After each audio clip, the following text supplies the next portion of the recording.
Blackmagic Design, creating revolutionary solutions for film, post-production, and television. Hi everyone, and welcome back to our final interview It's of the NAB. end of the day. Yeah, with one of our favorite people that we get to see at all of the trade shows and parties and spend New Year's together this year with Julie and you.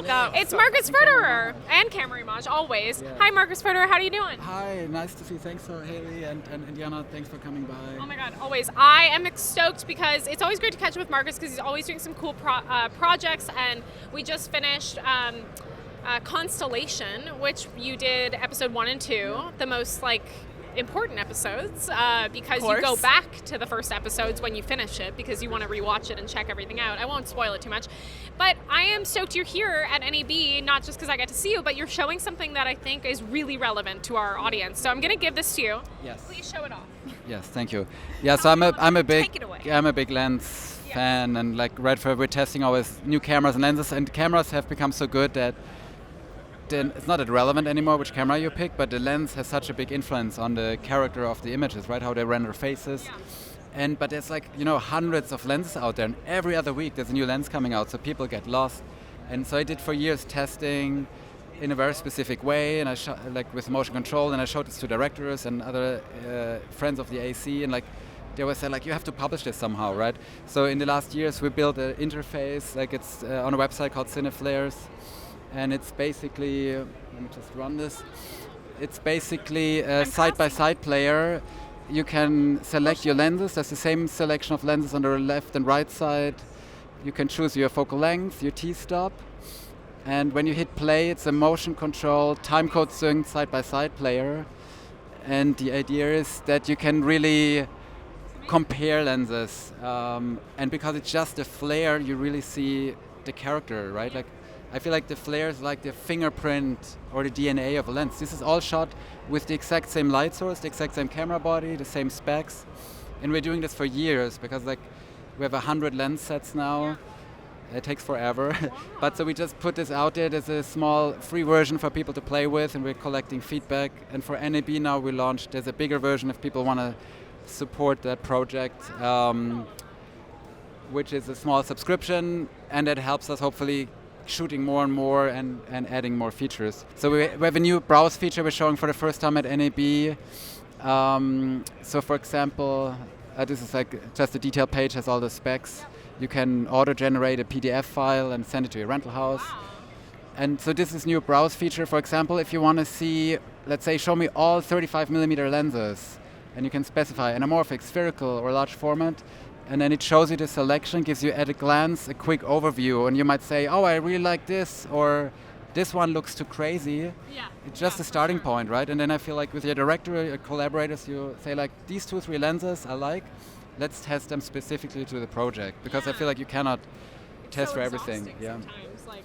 You get a requirement of I have these directors with this is my reference, and I'm well, they use these lenses, but maybe we expand that and we do a test of these, and it's exhausting to always do a test. And also, it's correct, getting a standardized test on your own takes a lot of time. It's a lot of effort. You have to make sure the rental house has all of the stuff in-house at the time on the shelf. So this is incredible because DPs can go in there, browse it, and be oh, I hate that. Or, oh, I love that. Let's add it to the list. And then you can do your own test still. But at least you can check that out, and that's amazing. That's right. Yeah. Yes. So educate me. Is it common then for DPs to go in and test flares on a bunch of lenses, and that is part of the selection process? So this is really a time-saving service. Yeah, usually, right? Some people choose they test charts. Some people test faces. I don't like test charts, but the flare is a very universal thing. There's nothing distracting here. But it shows you at a glance, is this lens very neutral, or does it have a crazy character? And maybe it's too much. Sometimes people, I think it shouldn't be just used as eye candy. You want to use storytelling tool, storytelling. And you say maybe you want a lens that's very neutral for visual effects, you don't want to distract, or you want some flashback sequence or a period film where you might want some warm golden flares. Yeah. And the flare, even if you have a shot just a portrait with no light source in it, the flare is just an indicator how gentle the faces will be. Will the light react to the scene? Is there a standard way of testing the flare? Have you standardized that across all of these? Are you running, horizontally across the frame with a light, or are you doing different things for different types? Motion control. So there's no standard. Like I thought for a long time, I actually started this in film school. I had to do a technical degree, and that's how that all started with a couple of friends. So I thought it has to be motion control, because usually you see like a camera assistant with a flashlight in a test room in front of a test chart, and it shows you something, but how to say, everything looks great until somebody shows you something better. So you have to compare a lens next to each other. And every angle degree of a light hitting the lens makes a big difference.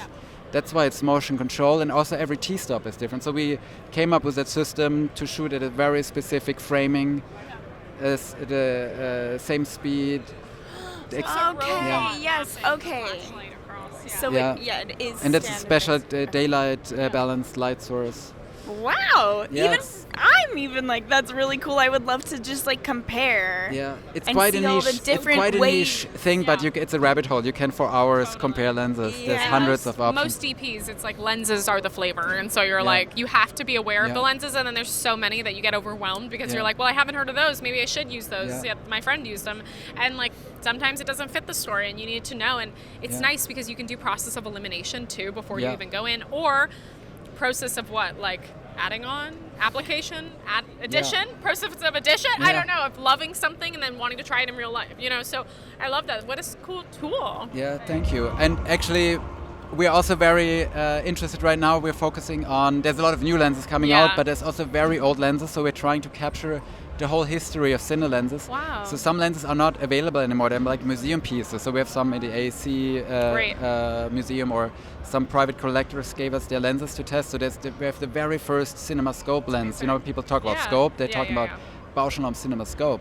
So there's some lenses there you wouldn't even find at a rental house, but you can just compare them, see how they react to light, and be inspired. Or maybe if you want to create a special tuning, you can talk to your lens tech at a rental house. Can we do something like this? Fantastic. It's just a fun resource to play with. That's so exciting. Well, we'll definitely have to get everyone on this, and you can check it out by going to Cineflare.com. Cineflares.com. Fantastic. Awesome. Thank you so much, Marcus. Thanks really for coming by. It. Yay. Thanks everybody. Bye.